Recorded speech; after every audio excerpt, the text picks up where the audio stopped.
A lone cowboy gave shelter to a Comanche girl, but at dawn, his ranch was surrounded.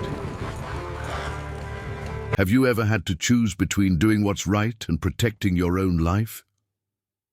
Jacob Thornwood woke that cold October morning with that impossible choice in his hands.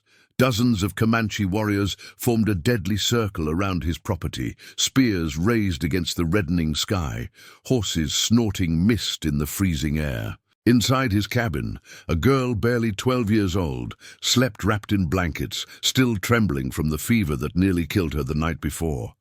He didn't know her name, didn't understand her language. He only knew that finding her bleeding on the riverbank had been the moment that would divide his existence in two: the man he was before and the man he would have to become now. The silence outside was more terrifying than any war cry, and Jacob realized that the next few minutes would determine whether he'd see the sunset again. Would you have the courage to face what he was about to face? The water ran too dark to be just the muddy current of autumn. Jacob Thornwood pulled his horse's reins, narrowing his eyes at what looked like a pile of abandoned clothes among the rocks on the bank. It had been 3 years since he'd established his ranch in those hostile Texas lands, and he'd learned that nothing was left by chance there.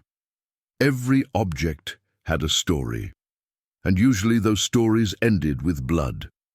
The sun was beginning to hide behind the distant hills, painting the sky with orange tones that contrasted with the brutality of that scene. Jacob dismounted slowly, his hand instinctively reaching for the revolver at his waist. That's when the pile of clothes moved. A low moan, almost inaudible, cut through the sound of the river. Jacob ran to the hunched figure, and his heart froze. It was a girl, couldn't be more than 12 years old, dressed in traditional Comanche furs. Blood flowed from a deep wound in her shoulder. Have you ever looked into the eyes of someone who's dying and seen pure, absolute fear reflected there? Jacob saw it. And in that instant, all the stories he'd heard about the Comanche, all the warnings, all the accounts of massacres, simply evaporated. She was just a child who would die if he left her there. He lifted her carefully, feeling her fragile body tremble against his chest. The girl mumbled something in her language, words Jacob didn't understand, but the tone was clear. Pain and fear in equal parts. The horse whinnied, nervous, as if sensing the danger this decision represented. Jacob knew exactly what he was doing, knew that taking a Comanche to his ranch could be his death sentence. The tribes didn't forget, didn't forgive, and they would certainly come looking for her. But as he held that small, broken body, covered in blood and mud, Jacob Thornwood made the decision that would change everything. The journey to the ranch never seemed so long. Every movement of the horse made the girl moan, and Jacob found himself whispering comforting words she didn't understand. What difference did language make when the human voice carries the same tone of compassion in any tongue? He believed that, had to believe it. When he finally spotted the solitary silhouette of his cabin against the darkening horizon, Jacob felt a tightness in his chest. That simple wooden structure was all he owned in the world. He'd built every wall with his own hands after life in Missouri became unbearable. He sought peace in solitude, away from the memories that haunted him. Now he was carrying into those walls what could be his biggest mistake, or his redemption. Jacob wasn't sure which it would be. He laid the girl in his own bed, the only one he had, and lit all the lamps. The light revealed the extent of the injuries. It wasn't just the shoulder. There were deep cuts on her back, marks that looked like animal claws. A bear? An attack from another group? Jacob couldn't understand how she'd survived long enough to reach the river. He worked all night, cleaning wounds, making bandages from torn sheets, using all the medicinal herbs he knew. The girl drifted in and out of consciousness, sometimes screaming words in Comanche that echoed in the empty cabin. Was someone already looking for her? Was it that at this exact moment warriors were following her trail there? Jacob pushed those thoughts away. He'd made his choice. Now he'd live with the consequences, whatever they were. The girl slept for 14 straight hours. Jacob didn't. He spent that entire first night sitting in his rocking chair, Winchester in his lap, eyes fixed on the door.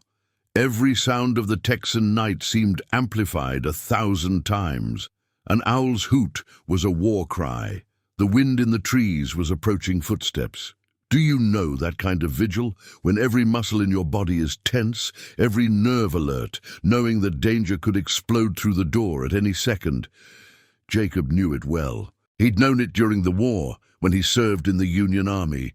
He swore he'd never live like that again, and there he was, back in that state of pure survival. When the first rays of sun began to lighten the horizon, Jacob finally relaxed a little. He prepared strong coffee and bacon, trying to bring some normalcy to that absolutely abnormal situation. The smell of food awakened the girl. She opened her eyes slowly, disoriented, and then saw Jacob.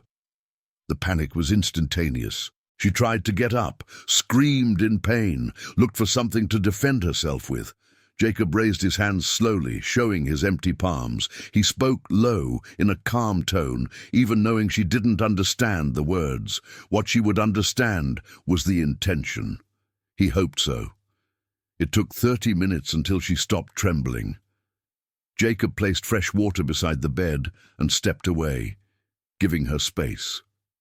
The girl drank as if she hadn't had water in days. Probably hadn't. Her dark eyes studied every corner of the cabin, analyzing, calculating. Jacob recognized that look. It was the look of a survivor. He pointed to himself. "Jacob," he said slowly, then pointed to her, eyebrows raised in question. The girl hesitated for a long moment. Then with a hoarse, low voice she answered, "Ayanna." It meant eternal flower, Jacob would discover later.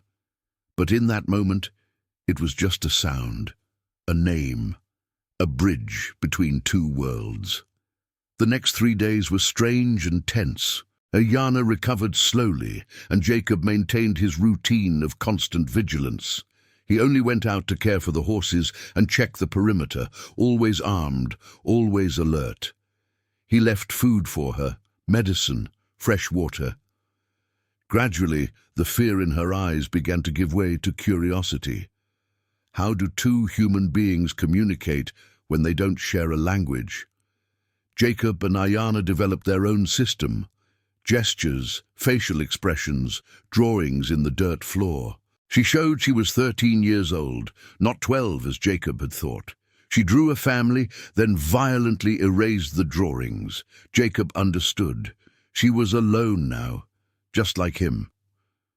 On the 4th day, something changed. Ayanna managed to stand up, still limping, still in pain, but on her feet. She walked to the window and stood looking at the vastness of Texas. Jacob didn't ask what she saw there. Freedom, prison, memories. Each person sees something different when they look at the horizon. That night, Ayanna ate at the table with Jacob for the first time. It was a silent meal, but not uncomfortable. For the first time since he'd found her, Jacob allowed himself to think that maybe, just maybe, this impossible situation could have a different ending than the disaster he imagined. That hope would last exactly 12 more hours. What wakes you up in the middle of the night? For most people, it's dreams. For Jacob Thornwood that dawn, it was absolute silence. The kind of silence that shouldn't exist in nature. The crickets had stopped singing, the coyotes weren't howling, even the wind seemed to have stopped blowing. Jacob opened his eyes in the darkness of his cabin, all instincts screaming danger. He had decided to sleep on the floor, giving the bed to Ayanna while she recovered. Now he rolled silently, grabbing the rifle he always kept within reach. He moved like a shadow to the window. What he saw there froze his blood. The full moon clearly illuminated the scene outside. Dozens of Comanche riders formed a perfect circle around his ranch. They made no sound, didn't move, just waited. It was a tactic Jacob knew from stories veterans told in saloons. The Comanche were masters of psychological warfare. How many were there? 30, 40? Jacob couldn't count in the penumbra, enough to massacre any defense he tried to mount. His ranch wasn't a fort. It was just a wooden cabin with 2 windows and a door. He had ammunition to resist for a few hours, maybe, and after that, Jacob turned and saw Ayana sitting on the bed, awake, staring at him. She knew. Somehow, she knew they had come. "Your family?"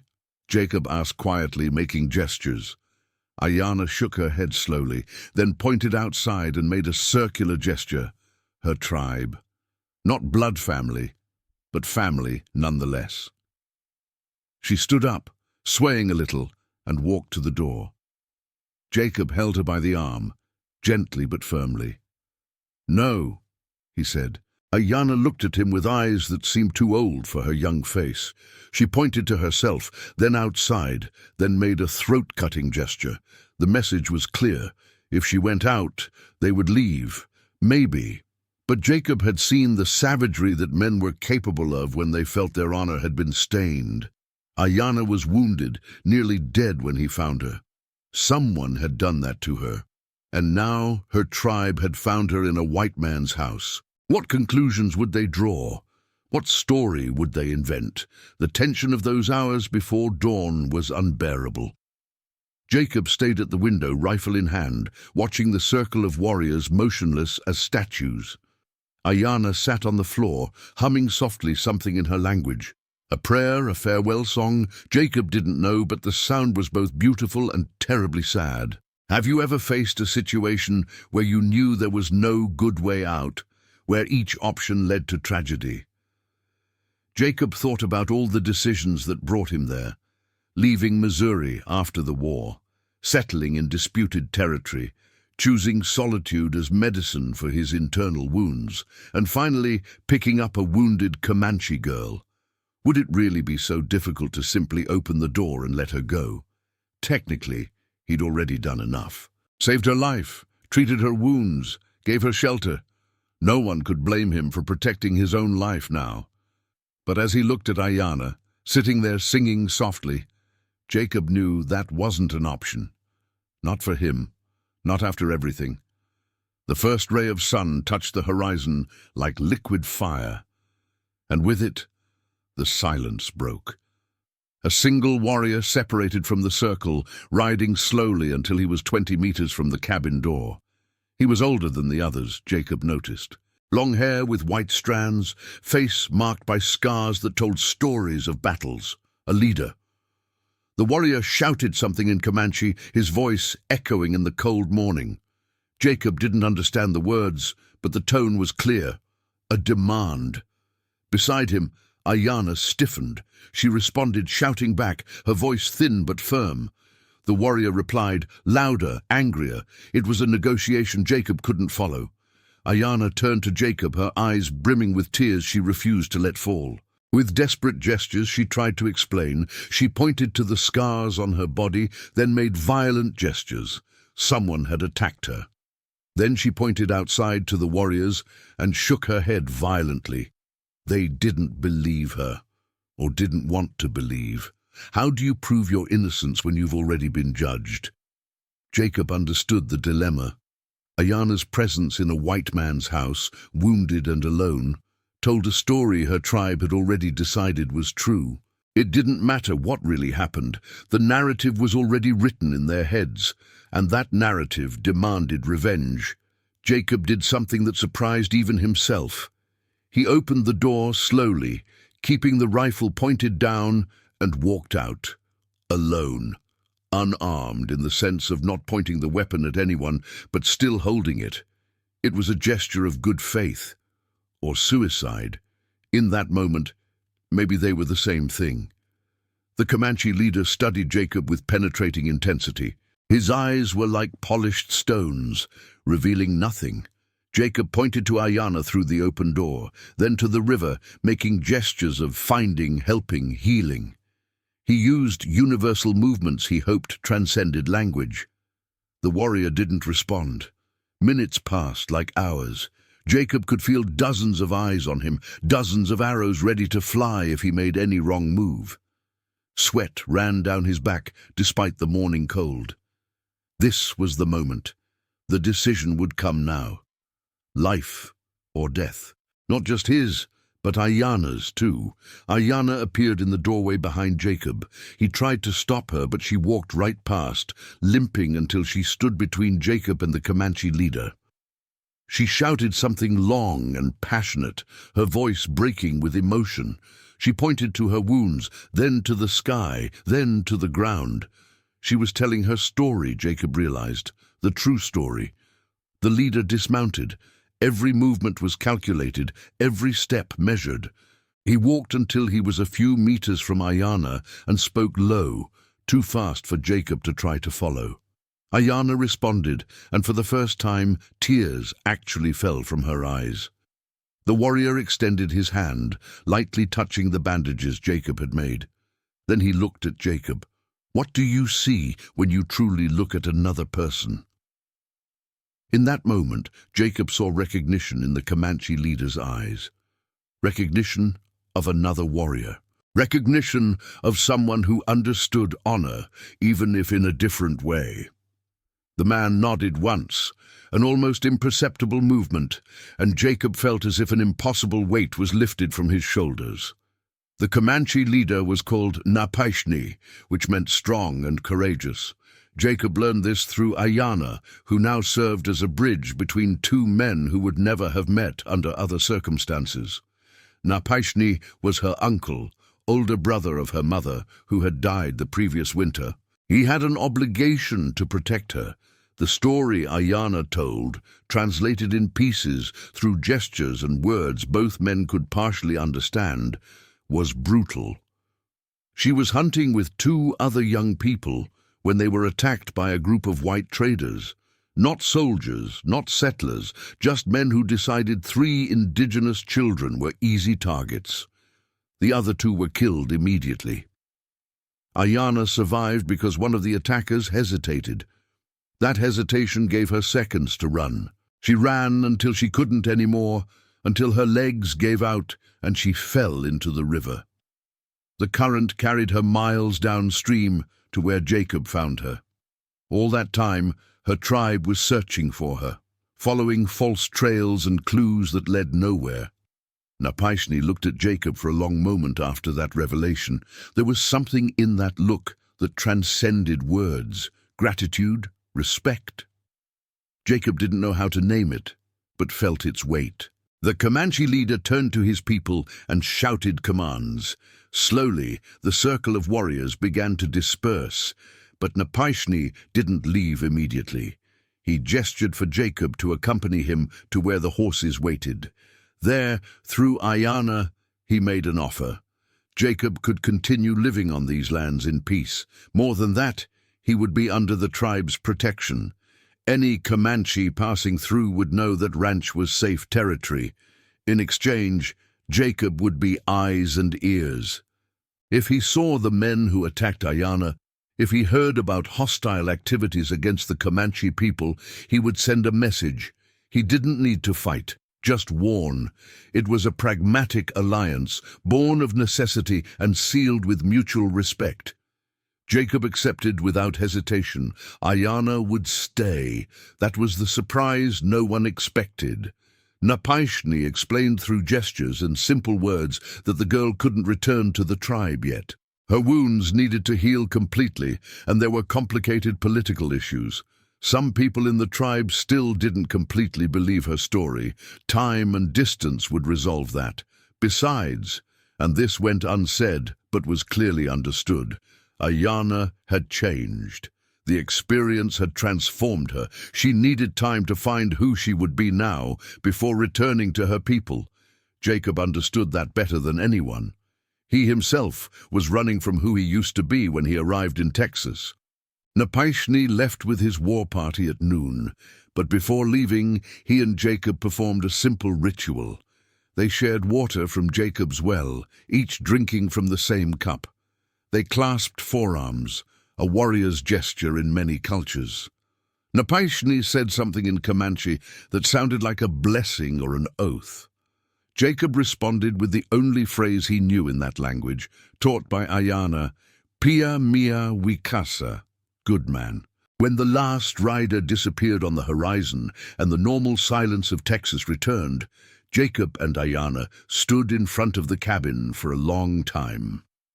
The tension that had kept Jacob awake for days finally left him, and he felt his knees weaken. Ayana held him by the arm, firm despite her own wounds. They looked at each other and laughed, a laugh of pure relief, of survival, of the absurdity of the whole situation. 3 months after that tense dawn, Jacob Thornwood's ranch seemed like a different place. Ayana had recovered completely, and her skillful hands had transformed the Spartan cabin into something that felt like a home. She taught Jacob her language while he taught her English. They shared stories from their vastly different worlds, building understanding brick by brick, word by word. Jacob would never feel completely lonely again, and it wasn't just the physical presence of another person that made the difference. It was understanding that bravery isn't in wielding weapons, but in extending your hand when it would be easier to close it. It was knowing that bridges between different worlds can be built by ordinary people who choose compassion over fear. Napishni visited occasionally, bringing news and gifts, strengthening an unlikely friendship that had become precious to both. Have you ever lived a moment that divided your life into before and after? A moment where a simple choice echoed through time, changing not just you, but everyone around you? This is the story of Jacob, of Ayana, of Napishni. But it can also be your story. We all face moments where we must choose between the easy path and the right path. And now it's your turn. Have you ever had to make an impossible decision that changed everything? Have you ever extended your hand to someone when everyone said not to? Share your story in the comments, because every story of courage, no matter how small, inspires others to find their own bravery, and together we build bridges where before there were only chasms.